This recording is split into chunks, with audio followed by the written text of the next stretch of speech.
Hello and welcome to Twist List. Today we are looking at 10 truly dark moments from the Roaring Twenties. The 1920s, aka the Roaring Twenties, were a fascinating time in US history. People were becoming more affluent, opening doors to new opportunities and experiences.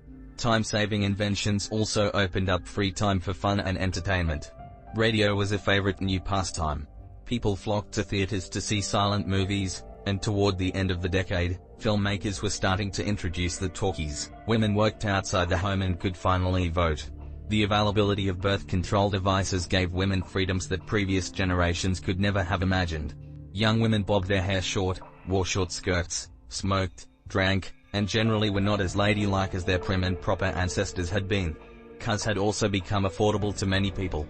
With all this newfound freedom and extra money to spend, young people wanted to go out, have fun, and dance. Jazz bands played at dance halls and at local radio stations.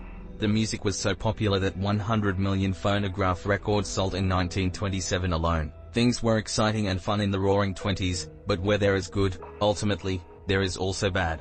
Prohibition, murders, lawlessness, organized crime, nativism, the revival of the Ku Klux Klan, and a deep division between people took some of the shine off of this decade. 1. Let's take a look back at some of the people and events that contributed to the flip side of the 1920s. At number 10 we have Nathan Leopold and Richard Loeb. Nathan Leopold and Richard Loeb were two young men from extremely wealthy, prestigious families. Leopold's father made his fortune in the shipping industry, and Loeb's father was vice president of Sears, Roebuck and Amp Company. Each were considered to be intellectual prodigies, and they met when they each skipped several grades in order to attend the University of Chicago, at the ages of 14 and 15. In college, the two became inseparable, and eventually, a sexual relationship developed. Loeb fantasized about being a master criminal and was exhilarated by committing burglaries, setting fires, stealing cars, and vandalizing storefronts. He was thrilled to have a partner in crime and would sometimes entice Leopold to accompany him during these crimes with the promise of sexual favors. When these lesser crimes didn't make the headlines that they craved, the pair became obsessed with committing the perfect crime. To their way of thinking, the most shocking thing that they could do would be to kidnap and murder a child. In May 1924, the duo rented a car, obscured the license plate, and set out to find their victim. As they were about to stop looking for the day, they spotted Loeb's 14-year-old cousin, Bobby, walking home. After luring Bobby into their vehicle with the promise of a ride home, they began attacking him with a chisel that had been taped up in order to use it as a club. They struck him repeatedly in the head and then stuffed a rag down his throat and taped his mouth shut. They disposed of Bobby's body in a culvert and then mailed a ransom note requesting $10,000 from his family. Unfortunately for them, the body was discovered before the ransom note could be received and paid. Alas, the perfect crime was not to be. A pair of glasses were found near the body and were traced back to Leopold. The duo were questioned, and both confessed to the murder. Famous criminal defense attorney Clarence Darrow represented them at trial. It was considered a small victory that they were spared a death sentence. Both received life plus 99 years in prison. Loeb was stabbed to death in the shower room while incarcerated, and Leopold was eventually paroled and moved to Puerto Rico to live out his days. During the trial, Leopold made the following statement: "A thirst for knowledge is highly commendable, no matter what extreme pain or injury it may inflict upon others." 2. The ninth spot on the list is occupied by Nicola Sacco and Bartolomeo Vanzetti. Imagine a Massachusetts courtroom in 1921 filled with spectators. In the center of that room is a metal cage with bars. Inside that cage sit two Italian immigrant defendants who have been charged with murder. This was done to protect respectable American society from these heinous murderers. Most would agree that it would be rather difficult to receive a fair and impartial trial when being displayed as caged animals. Nicola Sacco and Bartolomeo Vanzetti were charged with the 1920 murders of the paymaster of a shoe factory and a guard who was accompanying him to secure the payroll. Although the evidence was extremely circumstantial, they were arrested and found guilty of both murders. Sacco was said to have pointed at the jury after the verdict was read and cried out, "You killed two innocent men. We are innocent." He repeated this over and over again as they were let out. Opinion was divided, but it was believed by many that they were convicted not for their actual guilt but because of their radical anarchist beliefs, a prejudiced legal system, and a trial that was dreadfully mishandled. In 1925, another man confessed that he and his gang actually were the ones who committed the murders. The Supreme Court refused to overrule the verdict. and the two men were sentenced to death. The US and the world had been anxiously following the trial. Riots ensued in Paris and London, and bombs were set off in New York City and Philadelphia to protest the verdict and execution that took place in 1927. 3. Number 8 on our list is Ruth Snyder and Henry Gray. Her eye ruled me. I tried to look away. I couldn't. I was helpless to resist anything she bade me do. Henry Judd Gray. Ruth married Albert Snyder in 1915. Over the years, he was known to be an abusive husband and a heavy drinker. In 1925, Ruth met a traveling salesman by the name of Henry Judd Gray. Despite the fact that they were both married, they immersed themselves into a long-term affair. In 1927, Ruth purchased a double indemnity life insurance policy on her husband Albert, without his knowledge. This policy would pay double if he was to die by misadventure. With the prospect of cashing in on this policy, Ruth and Judd began to plan the murder. The time came to carry out the killing on March 20, 1927. They made sure that Albert was drunk and knocked him unconscious with a weight. They then proceeded to smother him with chloroform-soaked cloths and used picture wire to strangle him. After they finished him off, they staged a burglary and disposed of their bloody clothing in the basement furnace. Ruth's daughter later found her unconscious mother with her feet bound, but her hands were curiously free. The doctor found no evidence to suggest any blow to the head, and the jewelry that she reported as stolen was soon found under a mattress by the police. As their story unraveled, Ruth and Judd both ended up confessing to the crime. She tried to pin it on him, and he tried to pin it on her, but they were ultimately tried together and found guilty. They were executed just minutes apart in 1928 at Sing Sing Prison in New York. The New York Daily News published one of the most controversial photos ever of Ruth, while she was dying in the electric chair. The case sparked a media frenzy due to the fact that one of the defendants was a woman. At that time, there had been very few cases of a female committing such a crime. She was made out to be a promiscuous, cold-hearted, non-female monster in the news and was called a devouring serpent by the prosecutor. They portrayed her as a woman with a huge appetite for sex, drinking, smoking, and dancing. 4. At number 7 we have Paul Mills case. It's September 16, 1922, and a young couple are walking through a park in New Brunswick, New Jersey. They spot another couple lying on their backs under a crabapple tree as if they were enjoying the nice day. His hand rests gently under her neck, and her hand is laid lovingly on his knee. A hat covers his face, as if to block out the sun, and the woman has a scarf wrapped around her neck, perhaps to ward off the chill.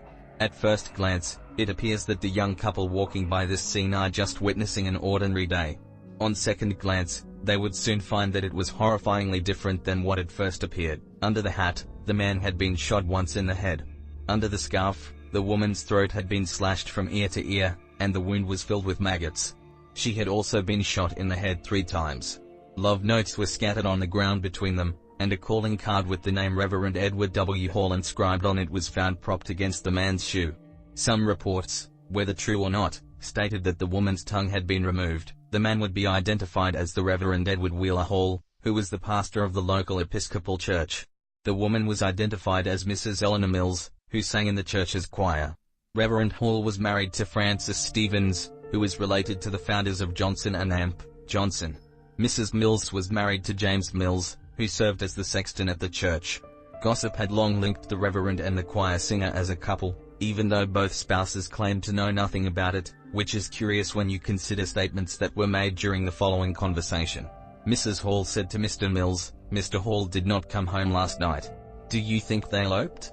asked Mr. Mills, to which Mrs. Hall proclaimed, "God knows, I think they are dead and can't come home." The investigation was terribly botched, and no one was officially charged until 4 years later, when the New York Daily Mirror published articles again about the case.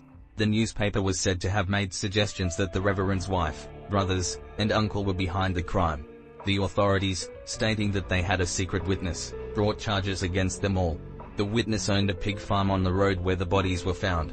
Due to the nature of her business, she was dubbed the Pig Woman during the trial. She reportedly was dying of cancer and gave testimony from a hospital bed that had been rolled into the courtroom. She stated that she had seen all of the defendants at the scene of the crime. She wasn't a very credible witness, and the defendants were found not guilty. The cousin, who was set to be tried separately, had his case dropped. This case remains unsolved. A number of people thought that perhaps the Ku Klux Klan, which had been active in the area at that time, may have been responsible for what they considered the sexual immorality of the case. Others continued to believe that the wife and/or brothers were indeed the perpetrators.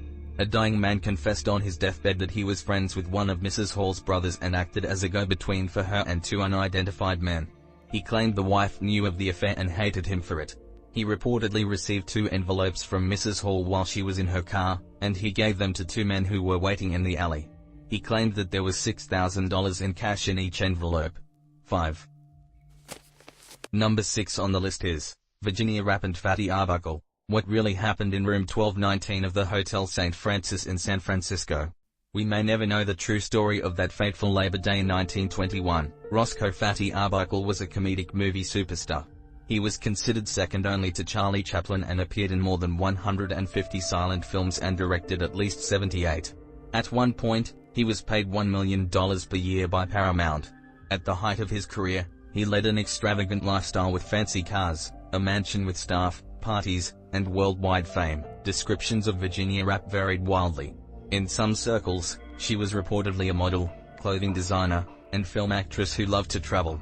Others said she was sleeping her way through Hollywood, had venereal diseases, and was suffering from a botched abortion. Mr. Arbuckle, who was in need of a vacation, chose to pay a visit to San Francisco over the Labor Day weekend of 1921.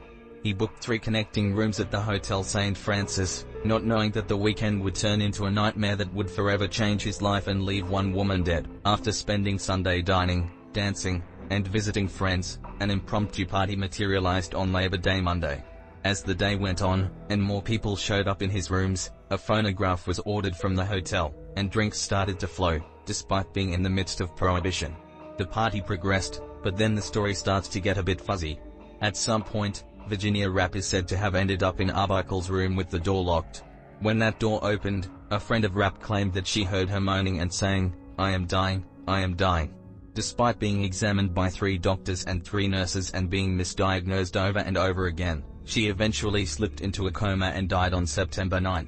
The autopsy declared a ruptured bladder to be the cause of death, despite having no real evidence and untrustworthy witnesses changing their testimony repeatedly. Mr. Arbuckle was arrested and charged with her death. Rumor was that he raped her with a glass bottle, which ruptured her bladder. Nothing was ever proven, and some wondered if a crime had been committed at all or if it was possibly a long-term illness that Rapp finally succumbed to. Arbuckle was tried 3 different times on this charge. The first 2 ended with deadlocked juries, and the third voted to acquit him. Even though he was acquitted, Arbuckle's life and career were never the same. The trials cost him most of his money, and he died in 1933 from a heart attack at the age of 46. 6. The 5th spot on the list is occupied by the Scopes monkey trial. As lifestyles changed and different beliefs started to emerge in the 1920s, evangelists united to fight against what they saw as a decline in Christian morality. They targeted sexual permissiveness, racy Hollywood movies, and jazz music in their fight to preserve the authority of the Bible. John Scopes, who was a public high school teacher in Dayton, Tennessee, started to teach evolution to his students. This was in direct violation of a law that had been recently passed in Tennessee that evolution, or any theory that contradicted the biblical creation, could not be taught in the classroom. Scopes was defended by famous attorney Clarence Darrow, who was himself agnostic. They also had the support of the American Civil Liberties Union. William Jennings Bryan prosecuted the case. He was a Christian who had at one time been a presidential candidate. He held the belief that the Bible should be interpreted literally and that evolution was dangerous. The trial, which became known as the Scopes monkey trial, took place in 1925 and was attended by hundreds. Bryan described evolution as millions of guesses strung together and said that it made man indistinguishable among the mammals. Darrow chose to try and poke holes in the biblical story of Genesis, saying that they were full ideas that no intelligent Christian on earth believes. It was basically a trial of the Bible versus Darwin. Scopes was found guilty of violating the law and was fined $100. The law that he violated would stand for another 42 years. Even though he lost the case, Darrow considered it a small victory that he was able to publicize the scientific evidence for evolution. Due to the trial's impact, the subject did not show back up in textbooks again until the 1960s. 7. Number 4 on the list is Trial of Dr. Ossian Sweet. Imagine being a well-educated physician with a wife and small child to support. Imagine having the means to purchase a beautiful home for your family to grow and thrive in, with great hope for the future. Then imagine all those hopes and dreams grinding to a halt in the midst of racism and adversity. Dr. Ossian Sweet faced this. Dr. Sweet knew of the troubles that other African Americans had faced when trying to buy homes in what were considered white neighborhoods in the 1920s. A banker and a congressman in Chicago both had their homes bombed a number of times.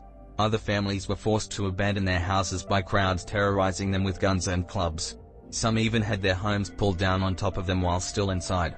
Dr. Sweet hoped that since he was a physician, he and his family would not have to endure the same acts of violence. Unfortunately, he was wrong. Upon purchasing his home, pictured above in 2008, in Detroit, Michigan, Dr. Sweet notified the local police of the date when he and his family would be moving in. That day, September 8, 1925, officers were sent to protect them but ended up being more for show than anything. Dr. Sweet also had 9 friends and relatives with them that day. They were armed with guns in case any acts of violence occurred. Upon hearing of their move, hundreds of angry rioters began to assemble at the house. On the evening of September 9th, as the crowd grew more hostile, rocks were thrown, insults were screamed, and shots started to fly. Self-defense shots were fired from a second-story window of the home into the crowd. 1 man was injured, and another man was killed. Dr. Sweet, along with his family and friends, were arrested and tried for murder. Clarence Darrow took on their defense. He argued in front of an all-white jury that a man's house is his castle and that he is duty-bound to defend it. The first trial ended in a hung jury. At the second trial, only Dr. Sweet's brother, Henry, was charged. He was acquitted. Shortly after the trial, Dr. Sweet's young child and his wife both contracted tuberculosis and died from their illnesses. He resumed work within his medical practice. It is said that he lived in the home until 1944. Then, in 1960, after years of a difficult journey, Dr. Sweet committed suicide. 8. At the third place we have stock market crash of 1929. On Tuesday, October 29, 1929, over 16.4 million shares were traded on the New York Stock Exchange in a single day, causing a downward spiral that would prove to be a catalyst in sending the United States into the Great Depression. This would forever be known as Black Tuesday. The economy would not recover until 1939. Newspapers regularly printed stories of everyday people making millions of dollars by investing in the stock market. With their confidence high, many invested their entire life savings, and others bought stocks on credit margins. Things were going so well that companies would put money in stocks, and banks even invested their customers' money without telling them. But things that go up must eventually come back down. Stocks began their decline in September, and by early October, they began their fall. People started to panic, and record trades were reported on Thursday, October 24th. Banks and investment companies tried their best to stabilize the market, but it wouldn't prove to be enough to save it. By Tuesday, October 29th, stock prices would completely collapse, and investors lost billions of dollars. Trading was so intense that the ticker machines couldn't keep up and would be 2.5 hours behind by the close of the day. The stock market would close for 3 days afterward. Legends state that many people committed suicide that day, though actual records do not show that. Within the first few years of the Great Depression, almost half of U.S. banks would fail, and unemployment would reach about 30%. 9.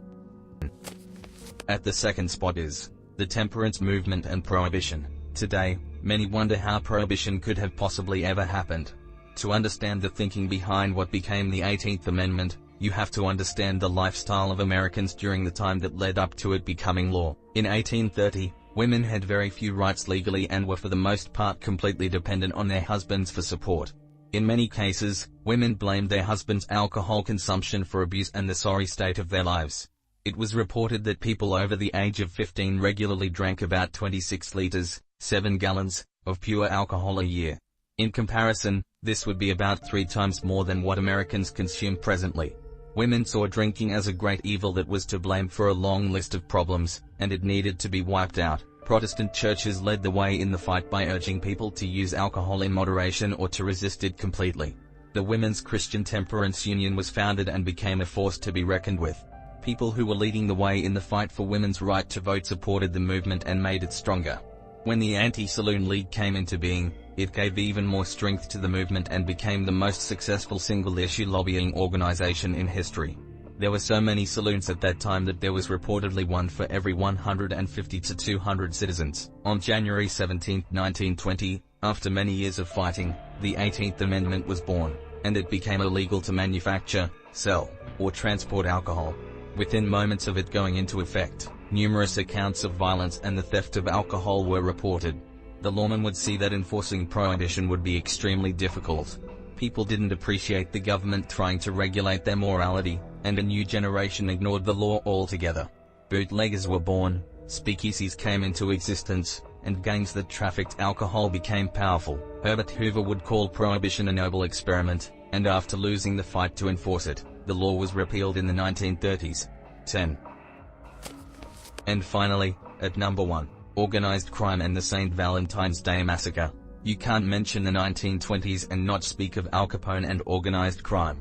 The mafia rose to power during Prohibition and became extremely skilled at money laundering, smuggling, and bribing police and other public officials to get what they wanted.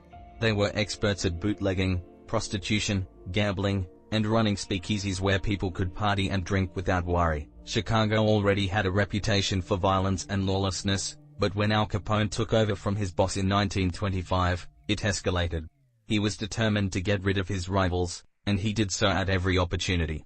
The bloodiest came on Valentine's Day 1929 against his longtime enemy, George Bugs Moran. Men dressed as policemen entered the garage on the north side of Chicago where Bugs ran his bootlegging business. They proceeded to line up 7 of his men and had them face the wall as if they were going to arrest them. 70 rounds of ammo were fired. 6 were dead and 1 was dying when the real police arrived on the scene. Officers tried to pry what happened out of the dying man, but he wouldn't talk and died shortly thereafter. Moran immediately blamed Capone, but it was never linked to him. 11. Federal authorities decided they'd had enough of Al Capone, dubbed him public enemy number 1, and proceeded to go after him with everything they had. After serving short sentences for several lesser charges, he was finally found guilty of federal income tax evasion and was sentenced to 11 years in prison. His income had been estimated at $60 million a year, and in 1927, his net worth was estimated at $100 million.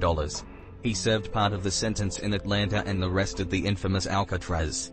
He was paroled in 1939 and, by all accounts, died an invalid and recluse in 1947. Thanks for watching.